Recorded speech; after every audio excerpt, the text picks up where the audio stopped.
비가 내리는 날이었습니다. 그냥 내리는 비가 아니었어요.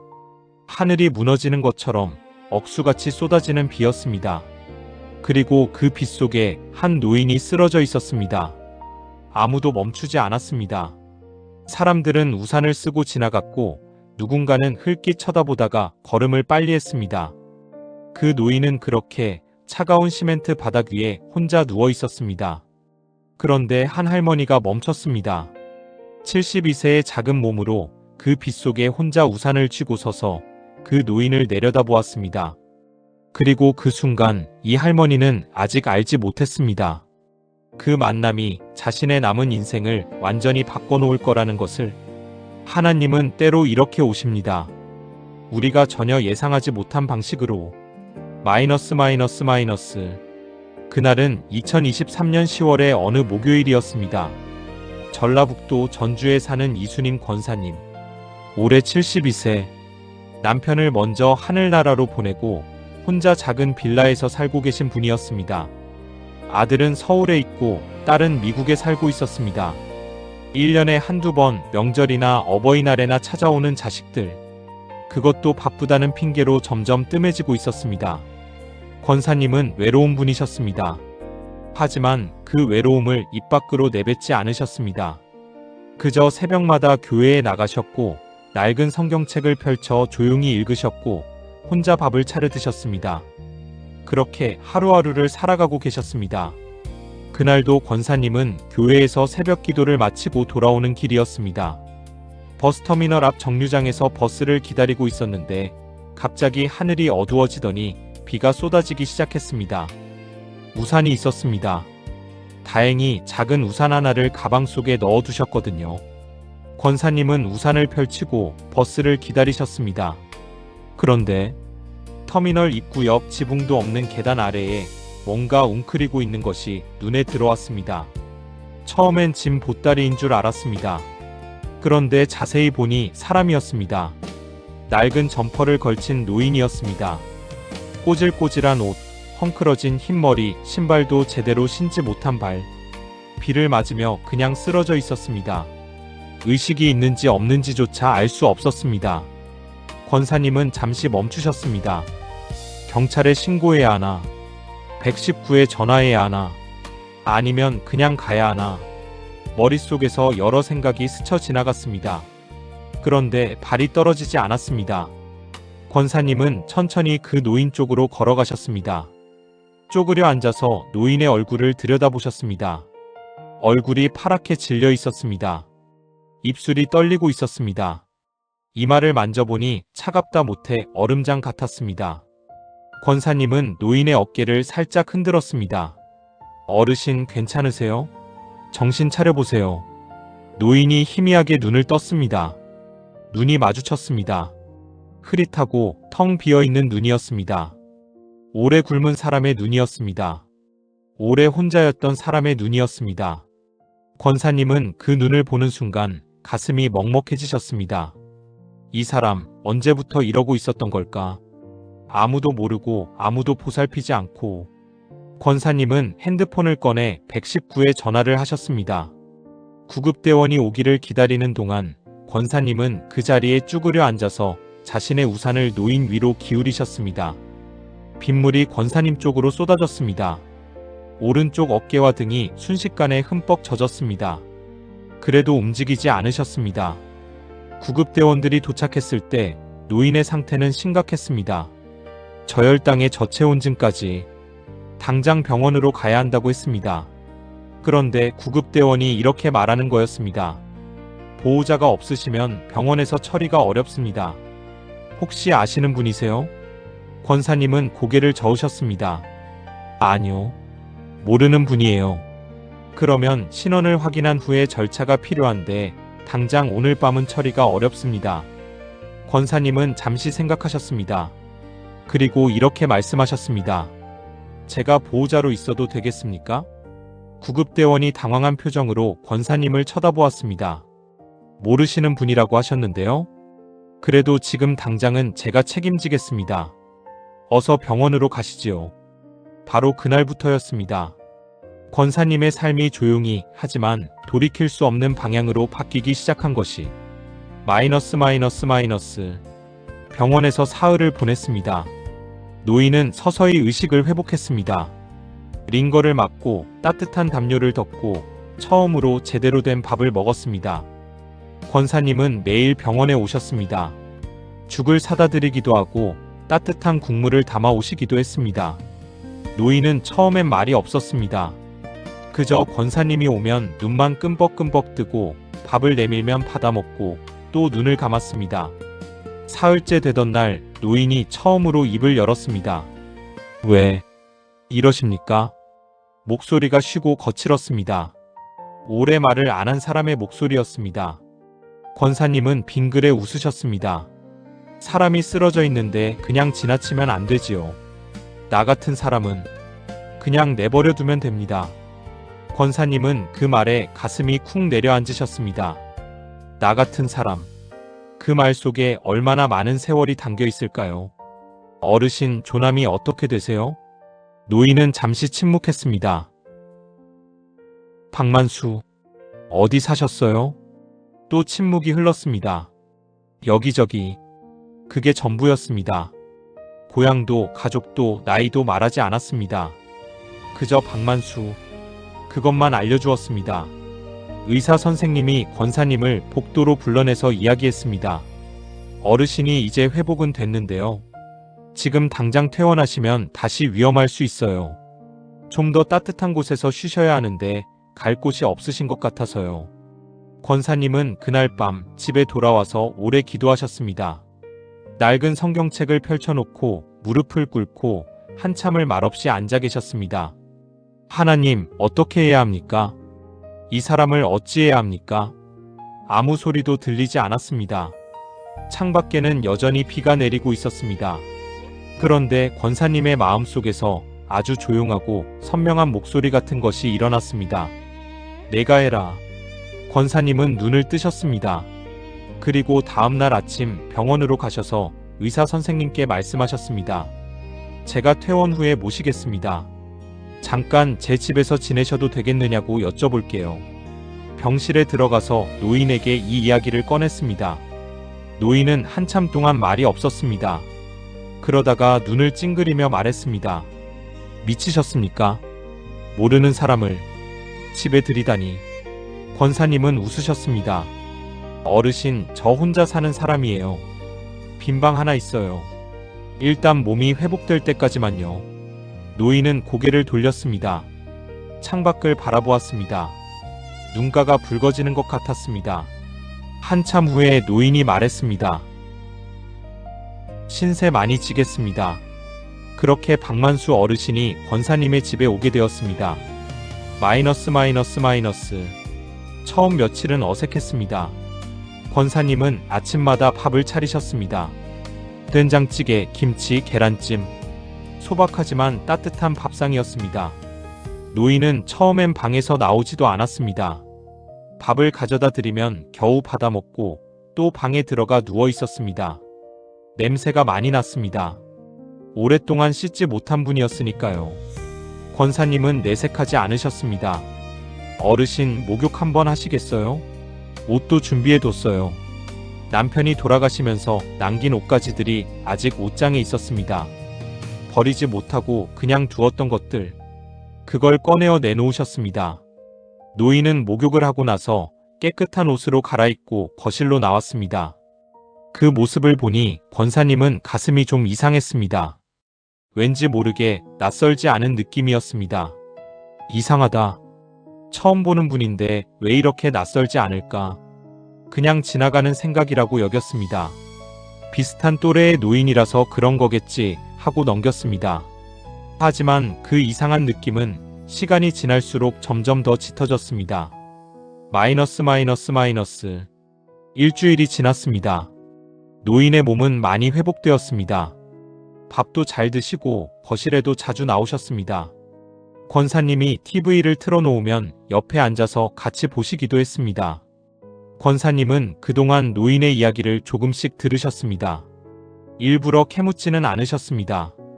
다만 대화 사이사이로 흘러나오는 이야기들을 조용히 듣고 계셨습니다. 경상도 어느 시골 출신이라고 했습니다. 어릴 때 집이 무척 가난했다고 했습니다. 젊어서 서울로 올라와 공장 일도 하고 건설 현장도 다니고 이것저것 닥치는 대로 일했다고 했습니다. 결혼은 했었는데 오래전에 헤어졌다고 했습니다. 자식은 있냐는 권사님의 물음에 노인은 잠시 굳은 얼굴로 고개를 저었습니다. 없습니다. 거짓말인 것 같기도 했습니다. 하지만 권사님은 더 묻지 않으셨습니다. 형제자매는 어떻게 되냐고 물었더니 노인은 더 오래 침묵했습니다. 다 끊겼습니다. 그 한마디에 평생의 무게가 담겨 있었습니다. 권사님은 그 말이 마음에 남았습니다. 다 끊겼다. 저 어르신은 어떤 삶을 살아오셨을까? 무슨 일이 있었길래 이렇게 혼자가 되셨을까? 그날 밤 권사님은 오래 잠을 이루지 못하셨습니다. 어릴 때 기억이 자꾸 떠올랐습니다. 전라북도 정읍. 권사님이 태어나고 자란 곳이었습니다. 가난했습니다. 밥을 굶는 날도 있었습니다. 아버지는 술을 좋아하셨고 어머니는 몸이 약하셨습니다. 그리고 오빠가 있었습니다. 이순인 권사님보다 5살 위의 오빠. 이름은 이만복이었습니다. 어릴 때는 다정한 오빠였습니다. 학교 가는 길에 손을 잡아주기도 하고 배가 고플 때 자기 밥을 조금 나눠주기도 하던 오빠. 그런데 권사님이 30살이 되던 해 오빠는 사라졌습니다. 어느 날 갑자기 집에서 나가더니 다시는 돌아오지 않았습니다. 편지도 없었습니다. 연락도 없었습니다. 그냥 사라졌습니다. 어머니는 그 뒤로 오빠 이야기만 나오면 눈물을 흘리셨습니다.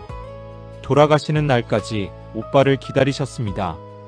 권사님도 처음엔 기다렸습니다. 그러다 기다리는 것에 지쳐서 원망을 했습니다. 어떻게 그럴 수 있냐고.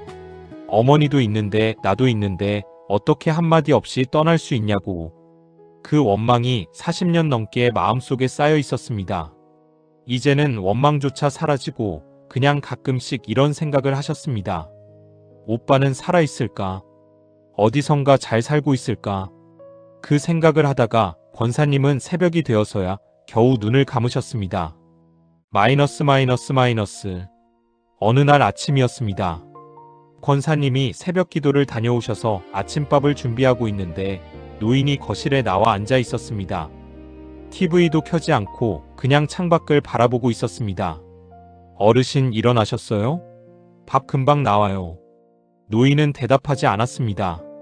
권사님이 가까이 다가가 보니 노인의 눈이 빨개져 있었습니다. 울었던 것 같았습니다. 권사님은 아무 말도 하지 않고 옆에 조용히 앉으셨습니다. 잠시 후 노인이 말했습니다. 죄송합니다. 왜요? 신세를 이리 오래 지니. 정말 죄송합니다.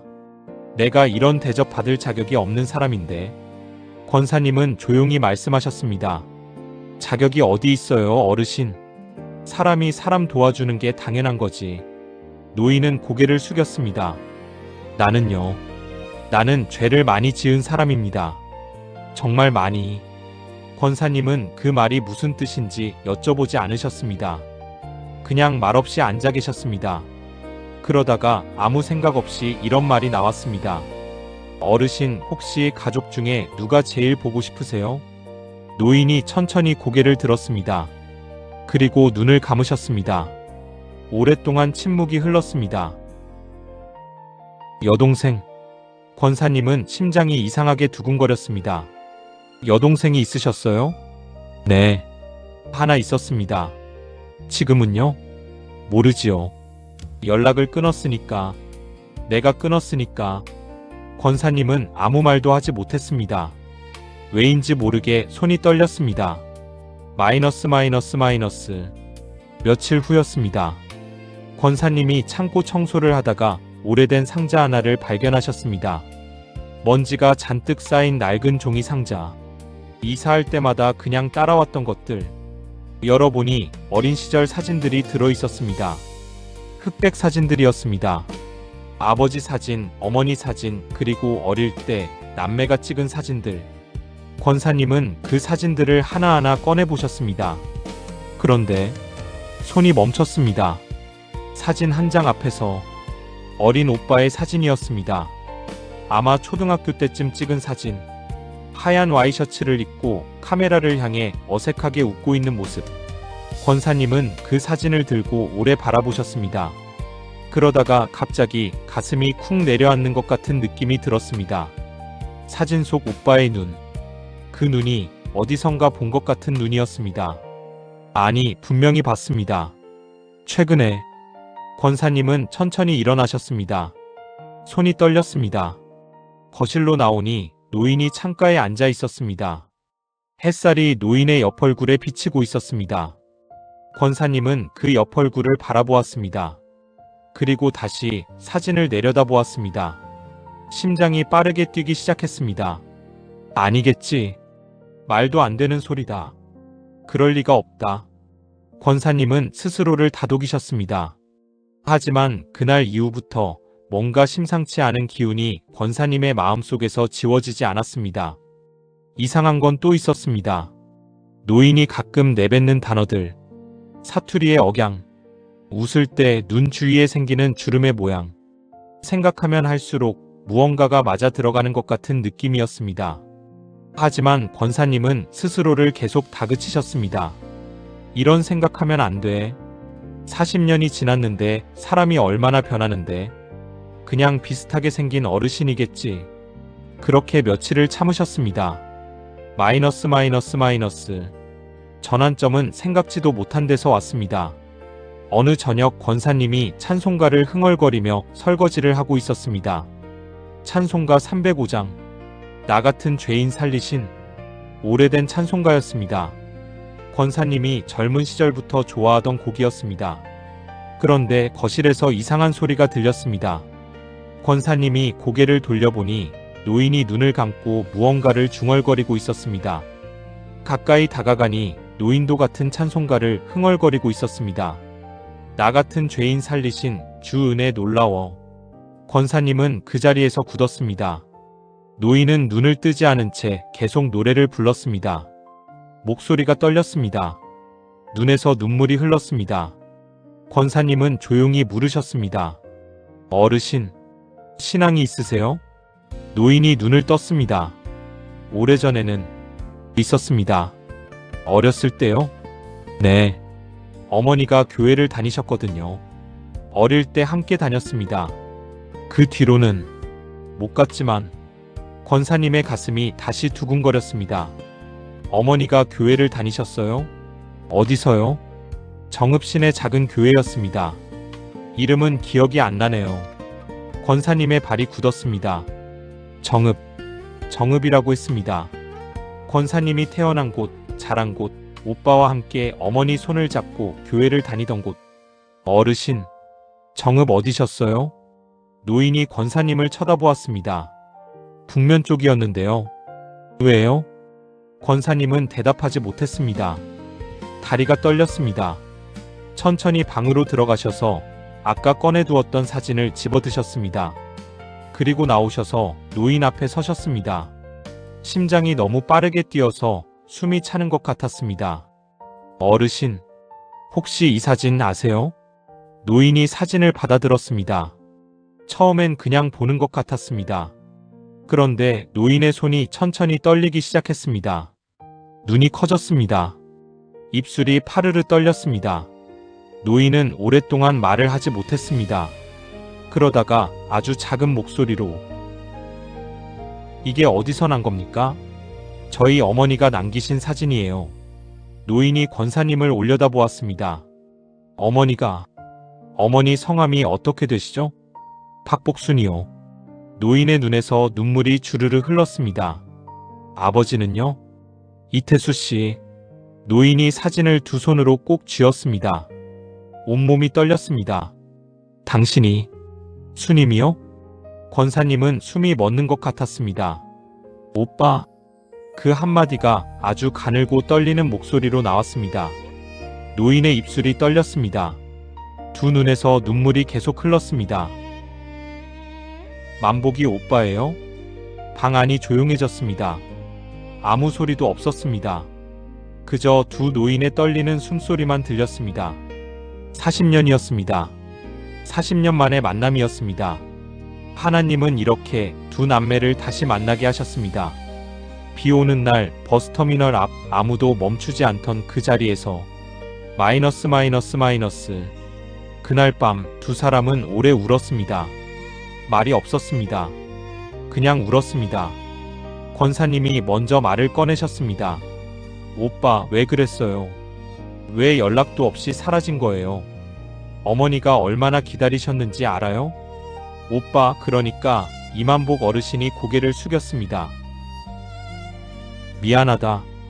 미안하다는 말로 되는 거예요? 어머니가 돌아가시는 날까지 오빠 이야기를 했어요. 어디 있을까, 잘 있을까? 죽는 날까지. 알아. 알고 있어. 그럼 왜요? 왜 그랬어요? 이만복 어르신은 한참 동안 말을 못 하셨습니다. 그리고 천천히, 아주 천천히 이야기를 시작하셨습니다. 마이너스. 40년 전으로 돌아가는 이야기였습니다. 이만복 씨는 그때 35살이었습니다. 서울에서 건설 일을 하고 있었습니다. 결혼도 했고 아이도 있었습니다. 그런데 사고가 났습니다. 건설 현장에서 일하다가 동료가 추락했습니다. 이만복 씨가 옆에 있었습니다. 그 순간 그가 더 주의했더라면, 더 빨리 잡았더라면 막을 수 있었을지도 모르는 사고였습니다. 동료는 그 자리에서 세상을 떠났습니다. 회사는 이만복 씨에게 책임을 물었습니다. 법적 책임은 없었지만 도의적 책임이라는 이름으로 돈을 요구했습니다. 유족들도 찾아왔습니다. 이만복 씨는 빚을 졌습니다. 감당할 수 없는 빚을. 아내는 결국 아이를 데리고 떠났습니다. 빚쟁이들이 찾아왔습니다. 집을 잃었습니다. 그리고 그 와중에 이만복 씨는 고향의 가족들에게도 이 사실이 알려질까봐 두려웠습니다. 아버지는 엄한 분이셨습니다. 무슨 일을 했느냐, 어떻게 살고 있느냐 항상 물으시던 분. 그 앞에 이 꼴로 나타날 수가 없었습니다. 어머니는 몸이 약하셨습니다. 걱정을 드렸다가 더 편찮아지실까봐. 여동생은 그때 막 결혼을 했었습니다. 새 살림 차리는 여동생에게까지 짐이 되고 싶지 않았습니다. 그래서 이만복 씨는 선택을 했습니다. 그냥 사라지기로. 내가 없는 편이 낫겠다. 내가 사라지면 빚쟁이들이 고향까지 찾아가지 않을 것이다. 가족들이 나 때문에 피해 입는 일이 없을 것이다. 그렇게 생각했습니다. 그게 가족을 위한 것이라고 생각했습니다. 마이너스. 이만복 어르신은 그 이야기를 하면서 오래 울었습니다. 내가 잘못 생각한 거였다. 그 선택이 얼마나 이기적인 선택이었는지 나중에야 알았어. 하지만 그때는 정말 그게 최선인 줄 알았다. 권사님은 오빠의 이야기를 들으며 마음이 복잡하셨습니다. 원망이 없지 않았습니다. 40년 동안 쌓인 원망이 한순간에 사라질 수는 없었습니다. 하지만 동시에 가슴이 찢어지는 것 같은 아픔도 있었습니다. 오빠도 오빠만의 지옥을 살아왔던 것이었습니다. 오빠, 그 뒤로 어떻게 살았어요? 이만복 어르신은 담담하게, 그러나 눈물을 글썽이며 이야기했습니다. 여기저기 떠돌았다고 했습니다. 이름을 바꿨다고 했습니다. 박만수, 그 이름은 본명이 아니었습니다. 박만수는 가명이었습니다. 전국 각지의 건설 현장을 돌아다녔다고 했습니다. 몸이 버텨주는 동안은 일을 했습니다. 늙어서 일을 못하게 되자 그냥 떠돌았습니다. 가끔은 고향이 그리워서 정읍 근처까지 간 적도 있었다고 했습니다. 하지만 들어가지 못했습니다. 어머니가 살아계신지 돌아가셨는지도 몰랐고 그 앞에 이 꼴로 나타날 용기가 없었습니다. 가끔 꿈을 꿨어. 어머니 꿈을. 어머니가 밥상을 차려놓고 날 기다리시는 꿈. 권사님은 눈물을 닦으셨습니다. 어머니는 오빠가 보고 싶다고 죽는 날까지 그 말씀을 하셨어요. 그래도 어머니는 오빠를 원망하지 않으셨어요. 그냥 보고 싶다고만 하셨어요. 이만복 어르신이 무릎 위에 얼굴을 묻었습니다. 어깨가 들썩였습니다. 권사님은 그 어깨를 바라보았습니다. 흰 머리카락, 구분 등 뼈만 남은 어깨. 저 어깨가 5살 많은 오빠의 어깨였습니다. 어릴 때 저 등에 올라타고 놀던 기억이 났습니다. 오빠가 까르르 웃는 순이미를 업고 마당을 뛰어다니던 기억이. 권사님은 조용히 오빠의 등에 손을 올리셨습니다. 아무 말도 하지 않으셨습니다. 그냥 그렇게 오빠의 등에 손을 얹고 계셨습니다. 마이너스. 그날 이후로 두 남매의 시간이 다시 시작되었습니다. 권사님은 오빠에게 어머니의 마지막 이야기를 들려주셨습니다. 아버지가 돌아가신 이야기도, 어머니가 돌아가시기 전에 오빠 이름을 불렀다는 이야기도.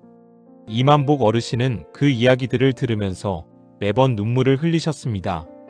그리고 권사님은 오빠가 살아온 세월의 이야기를 들으셨습니다. 얼마나 고되고 얼마나 외롭고 얼마나 후회스러운 세월이었는지를. 두 사람은 밥을 먹으면서도 이야기하고 저녁에 TV를 보면서도 이야기했습니다. 밤이 깊도록 이야기를 나눴습니다. 40년 동안 쌓인 이야기들이었습니다. 권사님은 오빠에게 교회 이야기를 하셨습니다. 오빠, 나 매일 새벽기도 가요. 같이 가볼래요? 이만복 어르신은 손을 저었습니다. 나 같은 죄인이 어떻게 교회를 가? 죄인이니까 가는 거지요. 내가 뭔 낯으로. 오빠가 부끄러워서 가지 못한다면 세상에 교회 갈 수 있는 사람이 하나도 없어요. 이만복 어르신은 그 말에 오래 침묵하셨습니다. 그리고 며칠이 지난 뒤 조용히 말씀하셨습니다. 나 새벽에 깨면 같이 나갈게. 권사님은 웃으셨습니다. 그 웃음이 40년 만에 가장 환한 웃음이었습니다. 마이너스. 새벽 5시였습니다.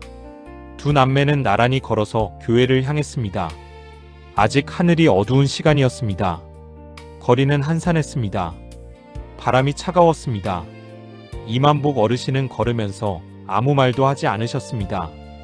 교회 문을 열고 들어가니 새벽 기도를 드리러 온 권사님들, 집사님들이 몇 분 앉아 계셨습니다. 조용한 기도 소리들, 희미한 불빛. 이만복 어르신은 맨 뒷자리에 조용히 앉으셨습니다. 예배가 시작되고 찬송가가 울려 퍼졌습니다. 찬송가 305장이었습니다. 나 같은 죄인 살리신 주 은혜 놀라워. 잃었던 생명 찾았고 광명을 얻었네. 이만복 어르신은 눈을 감으셨습니다. 입술이 움직였습니다.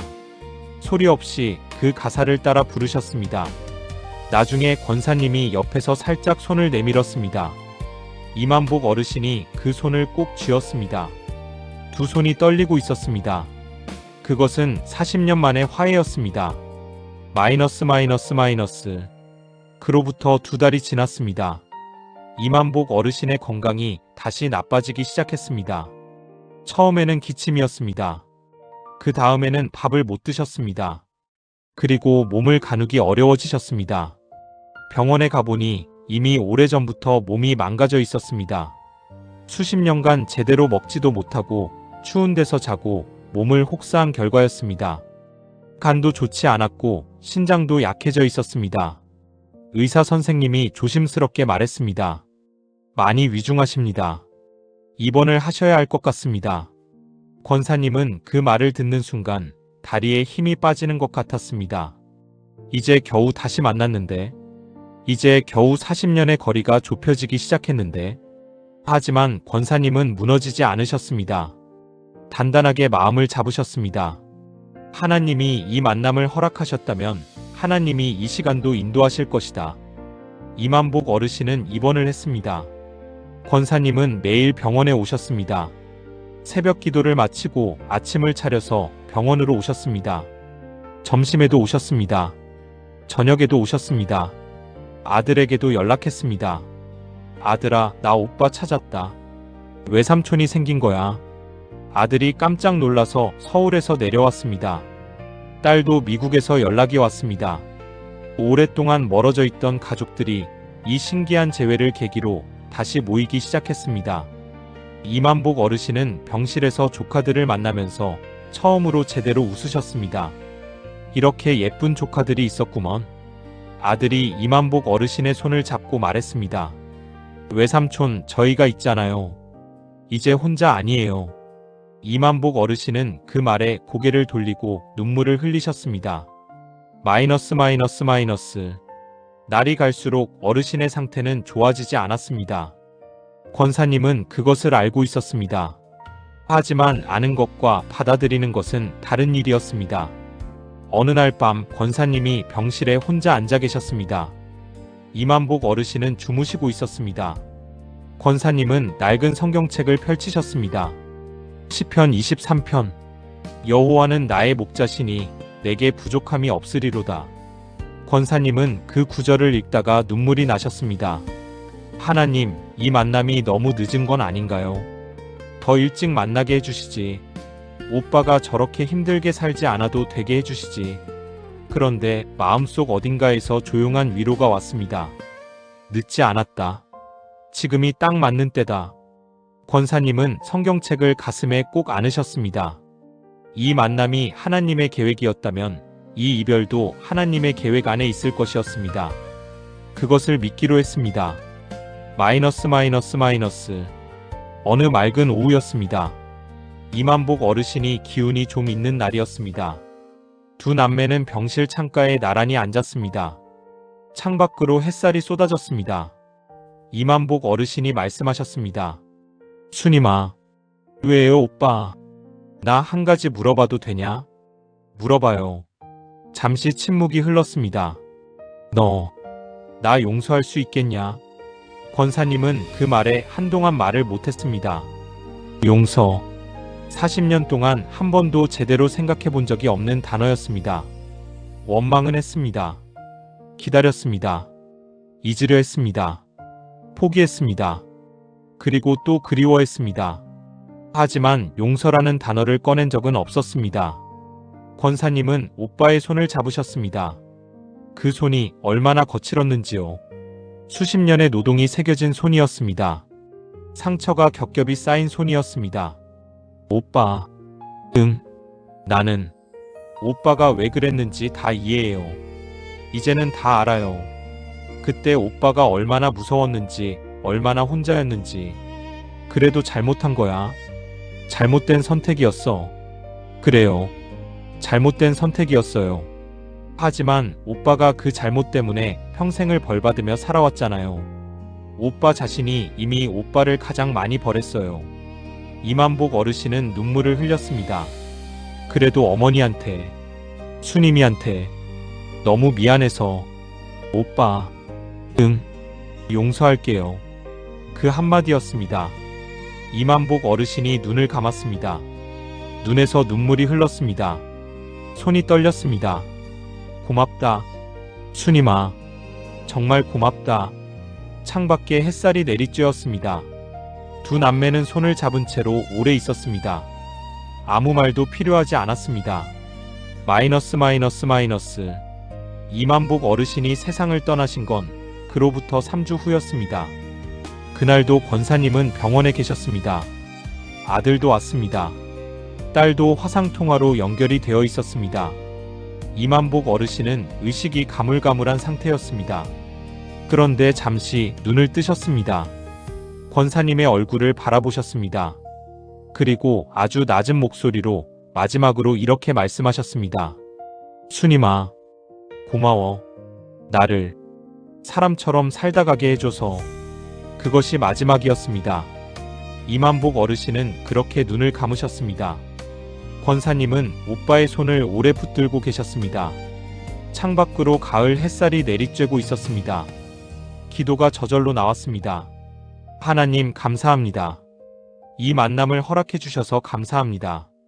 늦었지만 늦지 않게 만나게 해주셔서 감사합니다. 오빠가 마지막에 사람처럼 살다 갈 수 있게 해주셔서 감사합니다. 눈물이 흘렀습니다. 슬프고 아프고 그러면서도 이상하게 따뜻한 눈물이었습니다. 마이너스. 권사님은 오빠를 고향 땅에 묻어드렸습니다. 부모님 곁에 가족들이 잠든 땅에 40년 동안 떠돌던 오빠가 이제 집으로 돌아온 것이었습니다. 장례를 치르고 집으로 돌아오던 날 권사님은 오빠가 쓰던 방에 들어가셨습니다. 작은 방이었습니다. 침대 하나, 작은 서랍장 하나. 서랍장 위에 성경책 한 권이 놓여 있었습니다. 권사님이 사들인 성경책이었습니다. 펼쳐보니 한 구절에 줄이 그어져 있었습니다. 시편 23편 4절. 내가 사망의 음침한 골짜기로 다닐지라도 해를 두려워하지 않을 것은 주께서 나와 함께 하심이라. 그 구절 옆에 이만복 어르신이 작은 글씨로 뭔가를 써놓으셨습니다. 나는 오래 이 골짜기를 걸었다. 하지만 결국 하나님이 나와 함께 계셨다는 것을 알았다. 마지막에 동생을 만나게 해주셔서 감사합니다. 권사님은 그 성경책을 가슴에 꼭 안으셨습니다. 울음이 터져나왔습니다. 한참을 우셨습니다. 그리고 다시 고개를 드셨습니다. 창밖으로 하늘이 파랗게 맑았습니다. 마이너스. 저는 이 이야기를 전해 들으면서 오래 생각에 잠겼습니다. 하나님은 왜 하필 그날 그 빛 속에 권사님을 그 자리에 있게 하셨을까요? 왜 다른 수천 명의 사람들은 그냥 지나쳤는데 권사님만 멈추셨을까요? 어쩌면 하나님은 오래전부터 이 만남을 준비하고 계셨는지도 모릅니다. 40년의 시간 동안, 오빠가 전국을 떠돌던 그 시간 동안, 권사님이 새벽 기도를 드리던 그 시간 동안, 하나님은 이 두 남매를 다시 만나게 할 날을 준비하고 계셨는지도 모릅니다. 우리는 때로 하나님의 계획이 너무 늦었다고 생각합니다. 왜 더 일찍 안 해주시나? 왜 진작에 안 도와주시나? 하지만 하나님의 때는 우리의 때와 다릅니다. 비 오는 날 아무도 멈추지 않던 그 자리에서 한 권사님이 멈추셨습니다. 그것이 시작이었습니다. 그리고 그 시작이 40년 동안 끊겼던 남매의 인연을 다시 이어놓았습니다. 오빠는 마지막에 이렇게 말했습니다. 나를 사람처럼 살다 가게 해줘서 고마워. 그 한마디가 이 이야기의 전부입니다. 사람이 사람에게 해줄 수 있는 가장 큰 것은 그 사람이 사람처럼 살다 가게 해주는 것입니다. 사람처럼 먹고, 사람처럼 따뜻하고, 사람처럼 용서받고, 사람처럼 사랑받고. 권사님은 오빠에게 그것을 주셨습니다. 그리고 그것은 권사님이 스스로 한 것이 아니었습니다. 하나님이 권사님의 발걸음을 그 자리에 멈추게 하셨고, 하나님이 권사님의 마음에 그 노인을 집으로 데려가라는 마음을 주셨고, 하나님이 그 모든 과정을 인도하셨습니다. 우리는 하나님의 도구가 됩니다. 때로는 우리가 알지도 못하는 사이에 마이너스. 오늘 이 이야기를 들으시는 여러분께 여쭤보고 싶습니다. 혹시 지금 마음속에 끊긴 관계가 있으신가요? 오래전 서로 마음이 상해서 연락을 끊은 형제나 자매가 있으신가요? 혹은 기다렸는데 끝내 소식이 없어서 포기한 가족이 있으신가요? 아니면 내가 먼저 등을 돌렸는데 아직 돌아가지 못한 관계가 있으신가요? 이만복 어르신은 마지막에 이런 말씀을 하셨습니다. 죄를 많이 지은 사람은 용서를 구할 자격도 없다고 생각했어. 그래서 더 숨었어. 그런데 그게 더 큰 죄였어. 용서를 구할 자격이 없다는 생각. 지금 혹시 그 생각을 하고 계신 분은 없으신가요? 그 생각을 내려놓으세요. 권사님이 말씀하셨습니다. 죄인이니까 교회에 가는 거지요. 그리고 용서를 구할 자격이 없다고 생각하는 사람이야말로 먼저 손을 내밀어야 할 사람일지 모릅니다. 시간이 많지 않을 수 있습니다. 이만복 어르신과 권사님처럼 가까스로 마지막에 만난다면 그나마 다행입니다. 하지만 어떤 분들은 그 마지막 기회마저 없이 영원히 헤어지기도 합니다. 오늘 이 이야기를 들으신 후에 혹시 생각나는 얼굴이 있다면 그 얼굴을 향해 먼저 손을 내밀어 보시는 건 어떨까요? 전화 한 통, 문자 한 통, 그게 40년의 거리를 좁힐 수도 있습니다. 하나님은 비 오는 날 아무도 멈추지 않던 자리에서 한 권사님을 멈추게 하셨습니다. 어쩌면 오늘 이 이야기를 여러분이 듣게 된 것도 하나님의 그 조용한 인도하심일지 모릅니다. 마이너스. 권사님은 지금도 매일 새벽 기도를 다니십니다. 그 낡은 성경책을 들고 그 작은 발걸음으로 이제 권사님의 기도에는 한 가지가 더해졌습니다. 오빠를 위한 기도가 아니라 오빠에 대한 감사. 하나님, 오빠를 마지막에 만나게 해주셔서 감사합니다. 그 만남이 저에게도 오빠에게도 얼마나 큰 선물이었는지 모릅니다. 권사님은 교회 가는 길에 가끔 그날의 버스터미널 앞을 지나가십니다. 비가 오는 날이면 특히 더 그 자리를 바라보십니다. 그 자리에서 조용히 기도하십니다. 하나님, 오늘도 어딘가에 쓰러져 있는 사람이 있다면 저 같은 사람 하나가 멈추게 해주세요. 마이너스 마이너스 마이너스. 여러분, 이 이야기를 끝까지 함께 해주셔서 정말 감사합니다. 혹시 이 이야기를 들으시면서 마음속에 떠오른 얼굴이 있으신가요? 오래전 마음이 상했던 가족이나 형제, 혹은 먼저 세상을 떠난 소중한 분의 기억이 떠오르셨나요? 댓글로 여러분의 이야기를 나눠주세요. 여러분의 이야기가 또 누군가에게 위로가 됩니다. 이 채널에서는 앞으로도 이런 이야기들을 계속 전해드릴 거예요. 인생의 깊은 곳을 건드리는 이야기들, 우리가 함께 살아가는 이야기들을 좋아요 한번 눌러주시면 이런 이야기가 더 많은 분들께 닿을 수 있어요. 구독도 함께 해주시면 다음 이야기에서 또 만날 수 있습니다. 오늘 이야기가 여러분의 마음에 오래 남기를 바랍니다. 그리고 오늘 생각나는 얼굴이 있다면 용기를 내어보세요. 하나님은 때로 이렇게 오십니다.